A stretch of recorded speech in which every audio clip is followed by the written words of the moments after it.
Hey everybody! We are here to do a special sort of fill-in episode. We mysteriously lost our episode 9 to the depths of the Twitch servers when it was removed before we had a chance to put it on YouTube or download it or get a copy ourselves. So, to compensate for this, we're going to do a really fast rundown of everything that happened in episode 9. But first, to sort of recap what happened in previous episodes, the party had made their way into the sort of subterranean crypts beneath the old, dilapidated, and abandoned Tresendar Manor, fought their way through several enemies, met with a Nothic, made their way up into the mysterious alchemical laboratory belonging to some member of the Red Brands, and then beyond that, located a small living space where they had found notes pertaining to a Lord Albrecht, which they knew to be the missing member of the Lord's Alliance that Sildar was trying to hunt, and his involvement with a figure known as the Black Spider, who had also been mentioned previously way in the past by their kobold friend Ymik back at Clarg's cave. So, making their way down out of that area, not finding anyone, or rather, I believe, somewhat understanding that their quarry may have slipped out of the room just before they got there.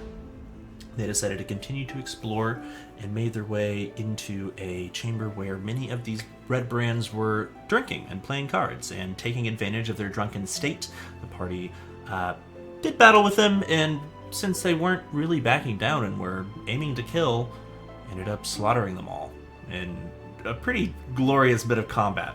Continuing on further south into the final chamber of this sort of subterranean lair, they found a room that contained 3 bugbears, all sort of bullying and otherwise being unkind to this small goblin for their own amusement. So, dealing with these creatures, as they were also attacked on sight, as tends to be the case in these sort of dungeon environments, they emerged victorious, and we began the episode with the party, for the first time, meeting this small goblin that has a bit of a condition.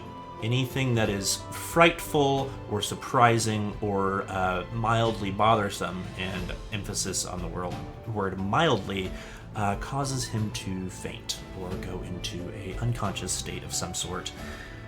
So, meeting this goblin named Droop, sort of long, droopy ears, very much a sort of Dobby the house elf vibe, the party decided to convince him to come back with them out of this area and start a new life, after learning that he came from a place called Cragmaw Castle, but due to his condition, did not remember the travel, didn't know exactly where they could come back from. So they brought him back to the inn and threw him in their accommodations and told him to remain hidden and remain quiet, which is quite a bit of trust to put in a goblin you've just met. So then they decided to take off towards Town Hall, where they wanted to use the information they had just gathered from these notes on this Lord Albrecht to confront Sildar Hallwinter, their companion that they had rescued from the cave many episodes before, believing that he or the Lord's Alliance have some sort of involvement with this Black Spider character and possibly with the Red Brands and their presence here in Phandalin.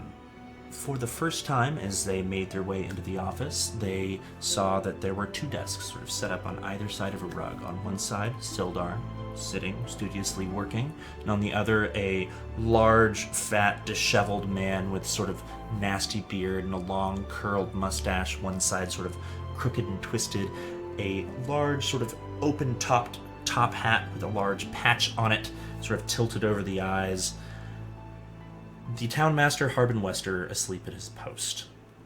He sort of woke up and discussed with much of the party all of their his reasons for not having cleared the Red Brands out, and that they were actually protecting Phandalin and making sure that Phandalin didn't fall into even worse circumstances.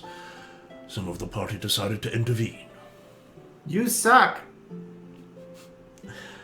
There were insults hurled and illusory farts made to exist, and throughout the duration of the meeting, the party learned that Harbin was an elected official who is coming up for re-election sometime in the near future, and the very, very clear distaste given by many of the party members was reflected strongest in that of Ambrose, who we are beginning to learn at this point is intensely anti-authoritarian. Additionally, through some excellent insight checks and some great questions and a bit of a peaceful interrogation, you did learn that Sildar is not a bad guy. He is being honest, and that his ex-partner is this Yarno Albrecht, who also matches the description of Glassstaff, a man who ran with Bree's old party, the High Forest Army back in the day. Sildar also was... Yeah, go ahead. Oh, no, I was just going to say Sildar seemed surprised to learn this. He didn't know about this before. He did. He seemed to have a lot of respect for the man, both as an Arcanist and as a member of the Lord's Alliance, and was shocked that one of his kind would be so low as to stoop to this sort of behavior. You also had a set of dwarven notes from a journal that you had found in that same sort of laboratory underneath Trisendar Manor that were translated and gave a sort of rough account of the history of all of the area of Phandalin and provided a bit of information on sort of the background of Wave Echo Cave and the sort of history of it and its relationship to this region. So then you decided to all head back to the inn, sat down and had a big drink. Bree made her way up to the bar and conversed with Lennar, a miner, who sort of leaned over and said, "Hey, you from around here?" No. In fact, I'm surprised you haven't heard of us yet.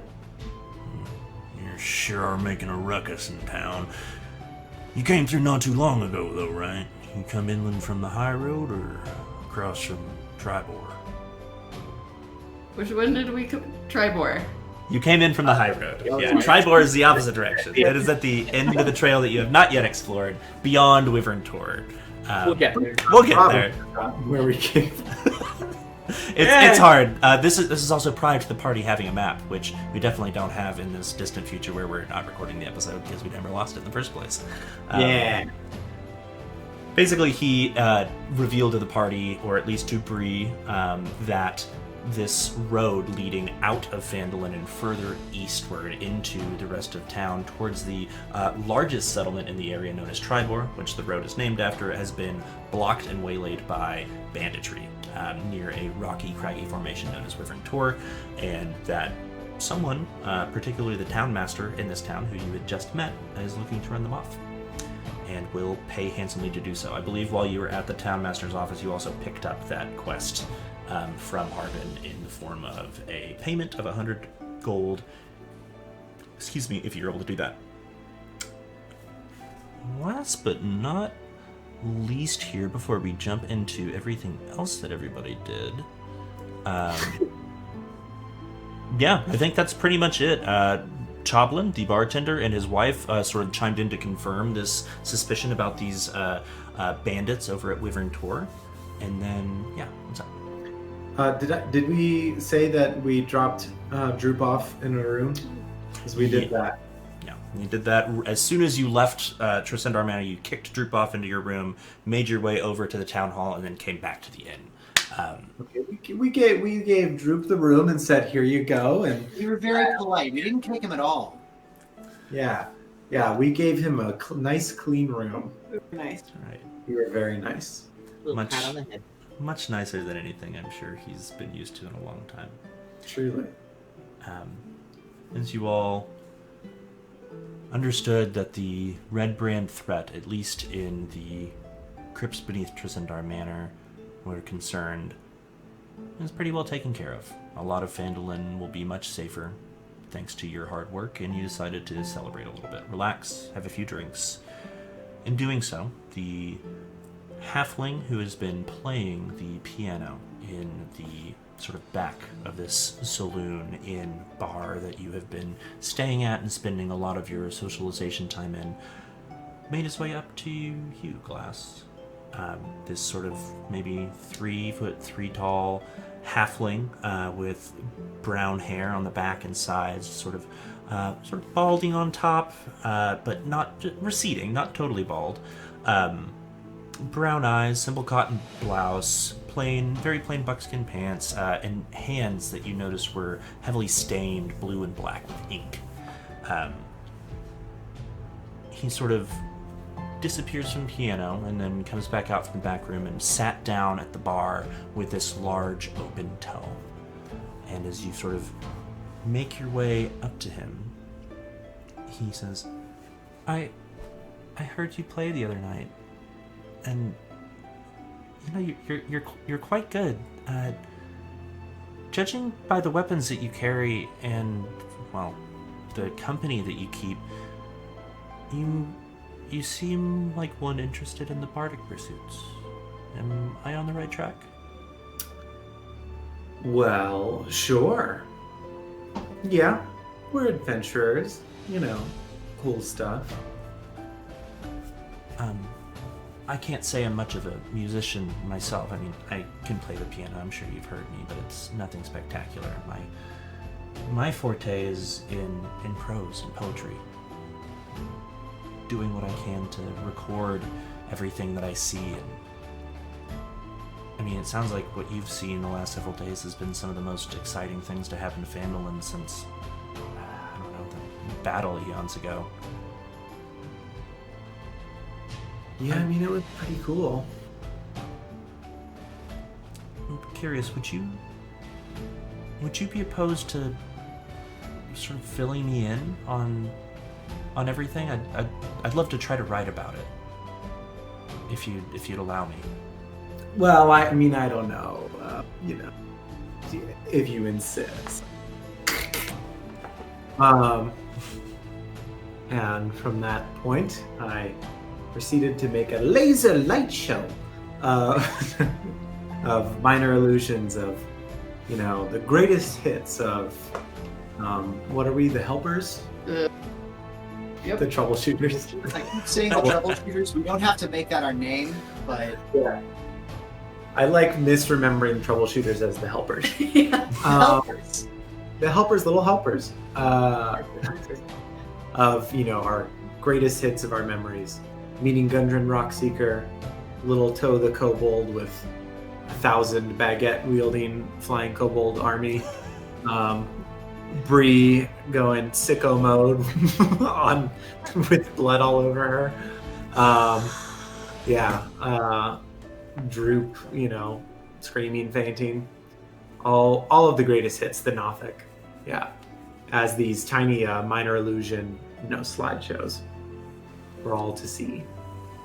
And as you sort of launched into your story, you watched as Elman sort of gathered many of the locals around to sort of sit in front of you. Many of the children, including Toplin's own son, just sort of sat down and just oohed and awed at your presentation and found it enthralling. The two of you sort of hit it off and chatted well into the night. Good. I seem to remember that we both decided that we actually didn't like playing music. And that it was just like, I just feel like I'm supposed to. Yeah, you meet all these bards that just, all they want to do is music, and there's so much more to the arts.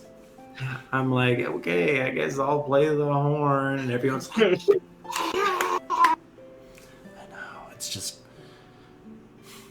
you wish people would understand that there's value and there's entertainment to be had, and there's a way to change the weave through art that you don't have to listen to, art that you can just read, or art that you can see. it's like other people are like asleep. It's like they have their eyes closed and we have our eyes open. Yeah, I kind of understand what you mean. Anyway. That's exactly how that Exactly conversation what we went had. in the game, verbatim, word for word. No different whatsoever. Episode, you'll never be able to check it. Yep. Um, yeah. Had a great time. Made a cool bard friend, pen pal, collaborator. Yeah. And then proceeded to drink heavily well into the night, where after, I believe, heavily failing a constitution saving throw, you twice, you passed out and fell asleep face down on the bar while the rest of your friends enjoyed other various forms of revelry. During this time, in that conversation, Bree, you made your way up to check on Droop in your room. You're welcome to describe what you found. Yeah, I believe I found Droop asleep on Glass's bed with bread in each of his hands, just spread eagled on the bed. And I decided that wasn't my problem. Fell asleep in my bed. A pose that has collectively come to be known in this group as Bread Christ, Bread Christ. which I love the visual of so much. I think I remember comparing it to a scene from the movie Seven. I think you did. Yeah. Jesus Christ.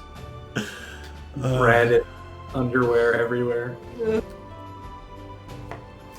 Concurrent and simultaneous to, I think, much of this, because we had a lot of sort of timelines all sort of happening at the same time as we did these small vignettes for each person. Just to backtrack a little bit, while you were speaking to Elman Jasper, you discussed the nature and the presence and the concept thereof of the various Bard colleges. And that while you didn't feel that it was very necessary to go receive some sort of a formal education somewhere, you thought that much of the learning that you could do was through experience and through practice and dedication on your own to the Bardic arts. And it is through this sort of situation that you picked your subclass. Yep. College of Lore, baby. Give me those cutting words. Let me dunk on you to death. And so if it wasn't clear already, we sort of used this episode to show everyone transitioning from level 2 to level 3 and sort of digging into the mechanics that make their classes really different, because as we go on, everything will be a little more interesting. With that, you decided we sort of swish over to Ambrose and Oleander, who, after drinking for a little while, decide to make their way up to their room for a bit more of a quiet evening than getting drunk at a loud bar. Yeah, we just cleaned shop up in that dungeon. We're tired. Yeah. Horny Squad wants to sleep. I mean, I stayed up to read, so. Well, I need to get my beauty rest. My perfect 8, so I can maintain this beautiful gray complexion.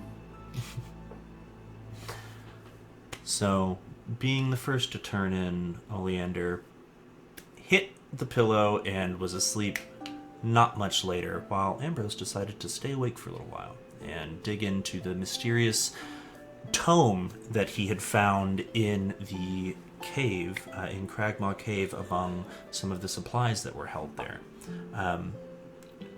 Would you like me to, or do you want to sort of describe the book and its properties?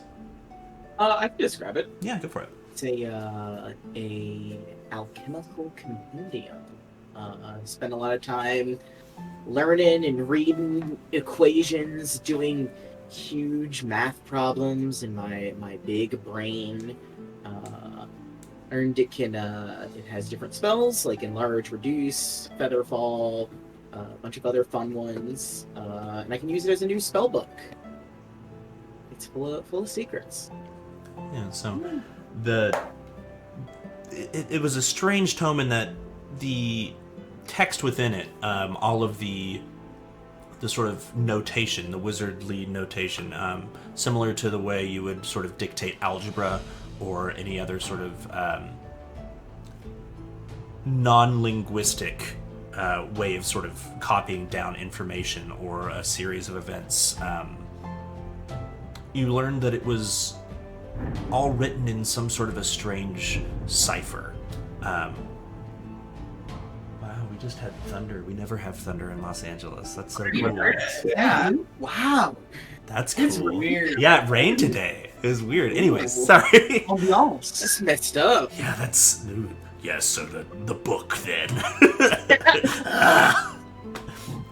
No, yeah, you learned it was written in a strange cipher, and it took you a good deal of time to sit down and crack that. And this was not your first attempt at doing so, but I believe tonight was the night where you finally made a success on sort of figuring that out, and then spent some time beginning to translate pages of the book, learning what spells were in there, and a lot of it was pretty interesting. In addition to that, the book itself, in addition to being a spellbook, had magical properties, which you explored on your own a little bit before you were sort of distracted by something else that happened. Do you want to describe sort of what else the book does and how you did to play around with that?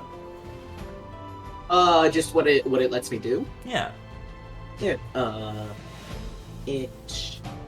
When I Ambrose, when I charge it using my huge brain, it allows me to touch non-magical objects and transform them into other objects, which I oops. Waiting for the boom to tell how far It away was. it is. I heard it. It was just really Oh, soft. it already happened? Oh, I feel like a dingus. I'm sorry to interrupt. Please, That's continue. okay. It's okay. I just turned a candle into like a cool tree branch and then back. You know, nothing super cool. I think that's super cool. Shut up. I mean, I didn't do it while you were awake. Iris think it's cool. So there.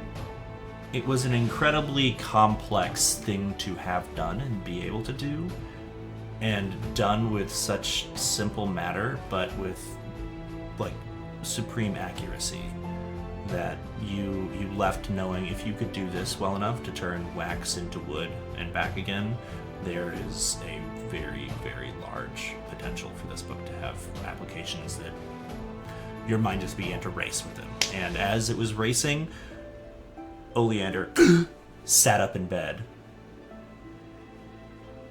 After what happened? Well, I went to sleep, and, as you know, I have a patron, the 10th Lord of Nine, who allows me to do all sorts of super fun and cool warlocky things. And I leveled up to level 3. Like, if I had to estimate, if Oleander had to estimate her skills in the form of some sort of numerical scale, she'd probably have to say that she was moving from a 2 to a 3 at this point. So, when she found herself in the ethereal corner office of 10 LO9, she wasn't entirely surprised, but he seemed preoccupied, and he turned to her and said, "Sorry, lovely, I'm actually a bit busy at the moment. Check in with you later." And sent me out of his office again. I think I just got butt dialed, honestly. Awesome. That was a terrible impression of me doing your voice. No, it was good, but yeah, you left the entire experience feeling confused. Why were you drawn there in the first place if only to be turned away? And Dejected. I mean, I realize he's a very busy celestial entity. He probably has just oodles of things on his plate right now, but I'd like to at least get a brief word in edgewise. And so as you fitfully sort of fell back asleep, the rest of your sleep was uninterrupted. And he didn't call back. Yeah. However, as we over to where Bree is falling asleep, in the bed across the room from a loudly snoring and very comfortable Bread Christ named Droop, you return to a familiar location somewhere in a forest. Bree, as you fell asleep, you return to a familiar location in a mist-shrouded forest. You want to go ahead and describe your encounter in this dream forest? Yes. So, similarly to the previous dream, I encountered the strange three-eyed owl on the tree stump in the forest. And, has three eyes, a tawny owl, kind of a jagged beak. But this time he didn't speak. And instead, everything goes silent, and the owl takes off and just flies straight into my chest with a flash of light. And then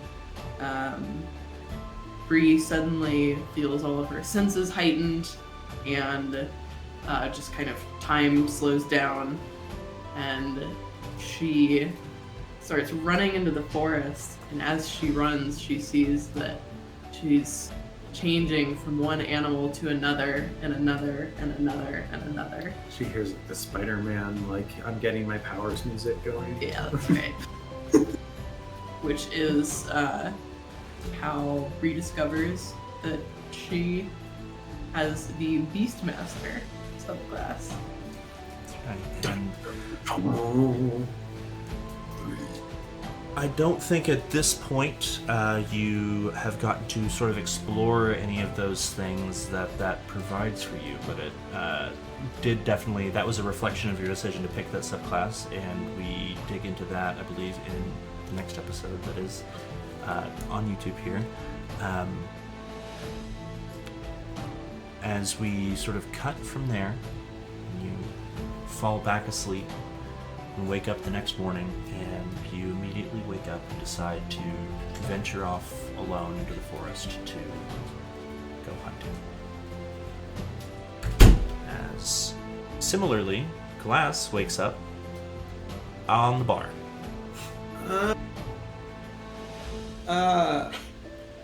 You're not looking so good there. Here's some water, and if you want hair of the dog, here's an ale. Pablo just sort of slides 2 mugs towards you. No. I have Thank been you. there many times. Yes. Good. And eventually your friends come down.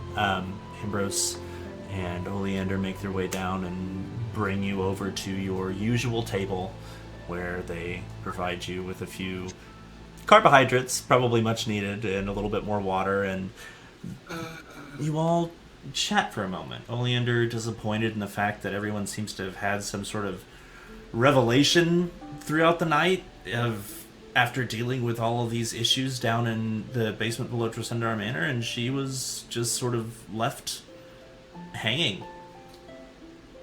And He was then fading in a corner. Yeah, I had a friend. What'd you do? I got butt dials. I read a cool book. and in Our the, life is so cool. Made a friend. It's a very cool welcome to book. D&D, where you can make a friend, read a book, get hung up on a phone call, have a weird dream about a bird. Just the fact that I'm able to have breakfast with friends in this game is enough for me, okay? Yeah, Right? Oh my god. It hurts. I miss brunch. It hurts. In the middle of this conversation, the rest of you just watches Oleander almost mid-sentence just cuts out, almost frozen, trails off, eyes open, but just sort of gazing off into space. As for you, Oleander, the world yet again just is replaced. Doesn't twist or melt or swoosh, it just, you're somewhere else. Soundlessly sitting in that large sort of black marble with these traces of gold veins running through the stone, the office of the 10th Lord of Nine. I'd like to go ahead and describe what he proposed to you after finally calling you back the next morning. First, well, he apologized for ganging up on me, and he mentioned I was doing a pretty good job. And he mentioned that it was about time for an acolyte such as myself to finally make good on my Pact of the Chain, which, if you're familiar with Warlockery, means that I get a familiar. Being from a family of Warlocks, I of course knew all about the P's and Q's of the Pact of the Chain, and I was very excited to get some sort of big, scary, exciting creature to pad alongside me and do my bidding. And indeed, 10L09 was excited about the idea of a world breaker, an earth shatterer, a creature who, at your command, would see you rise to the top of the world, babe. However, but I'm unfortunately- terribly afraid that all the fully trained and more socially acclimated creatures are currently indisposed. Oh my. Well, what do you have? I am confident that what we do have will be more than adequate, at least for the time being. Kevin! And as he calls, a small creature appears. Oleander, if you want to describe Kevin for us. We need to talk about Kevin. Kevin. Kevin is an imp. Specifically, he's kind of a short little guy, about maybe like a foot tall and change. Red skin, a giant snarl of mismatched teeth in the front. 4 eyes set into his head, bulging bug-like, but covered by a quartet of spectacles. He's wearing a neatly pressed little suit. The spectacles are sunglasses. They're reflective, so you can't see through them.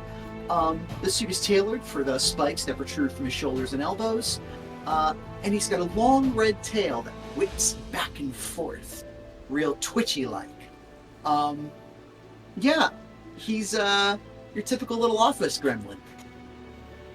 And as this small, leathery winged imp sort of shuffles over and greets you for the first time, at the beginning of your long business partnership ahead of you, that was where we went ahead and ended that episode. And you'll be able to pick up the rest of the adventure from there with episode 10, which is also on our YouTube channel. So thank you for sticking with us through this little recap. You can catch us every Wednesday night at 7 p.m. Pacific on twitch.tv/thehelpaction, or all of our episodes are always here on YouTube. If you want to find our YouTube or our social media or anything else like that, you can go to thehelpaction.com. And as always, go to our website, go see what charity we're currently supporting, and Tell a friend. tell a friend.